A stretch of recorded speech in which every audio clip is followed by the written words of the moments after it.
Today I want to talk about languages and Christmas. This time of year, Christmas, we see people shopping. It's sort of a commercial event in many countries of the world. People are buying their Christmas trees. For some reason, Christ or Christmas is associated with Christmas trees, which is sort of a northwest European type of thing, which had nothing to do with Christ, of course, because Christianity began right there on the eastern shores of the Mediterranean. But sometimes people say, why make so much fuss about Christianity? There are other religions in the world. In North America or in Europe, it's perceived as a European thing, which of course it isn't, because Christianity is the most widespread religion in the world. It's on all continents and has the largest number of adherents.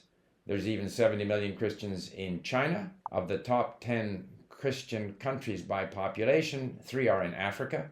2 are in Asia, and then of course Europe and North America. So it's actually a very widespread religion, but it originated right there in what we now call the Middle East, which is a bit of a misnomer because everywhere can be the Middle East, depending on your perspective, depending on where you're looking at it from. But it did begin in that part of the world. And it's interesting to see what languages were prevalent at that time, some of which are still, in use today.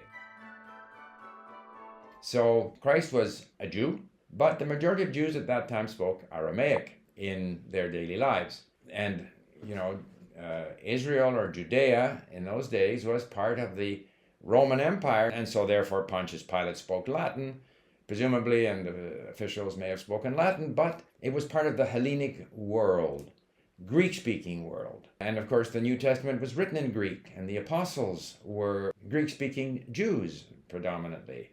Although they also, presumably, I wasn't there obviously, but the vernacular daily speech, a lot of Aramaic was used. So what is Aramaic?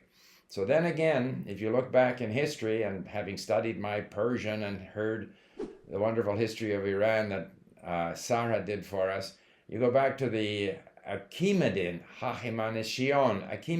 dynasty, when the Persians ruled what is today Iraq, much of the area of the Fertile Crescent, because those people were, many of them, descendants of the Babylonians and the Assyrians. Aramaic was widely used in Persia. And because when Alexander expanded Macedonian power over much of Western Asia, he spread the Greek language, even to India. There were Buddhist, Greek-speaking empires on the Indian subcontinent as a result of Alexander's expansion. But leaving that aside, we have the Seleucid Empire, however that's called.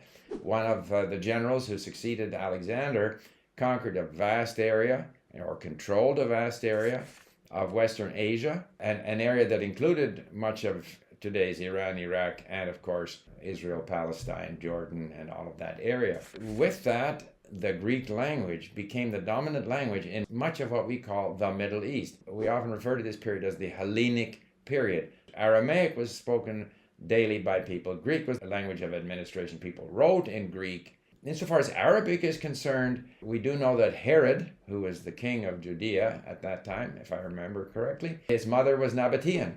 So when I think of Nabatea, I think of Petra, which my wife and I visited in Jordan. So those were Arabic speakers.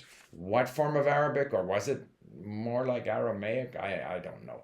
But eventually, the Arabic speakers up there, the Nabateans, and those in Arabia and those in southern Arabia, there was sort of a blending of all of those languages to produce what we know as Arabic today. But in those days, that was not the language that was spoken. But language and religion and ethnicity are things that help us identify who we are. They're markers of identity. There are things that separate us. There are things that sometimes we fight over. There are also things that can be in flux. Ethnic identity, language, religion can evolve. I mean, there were no Muslims when Christ was alive.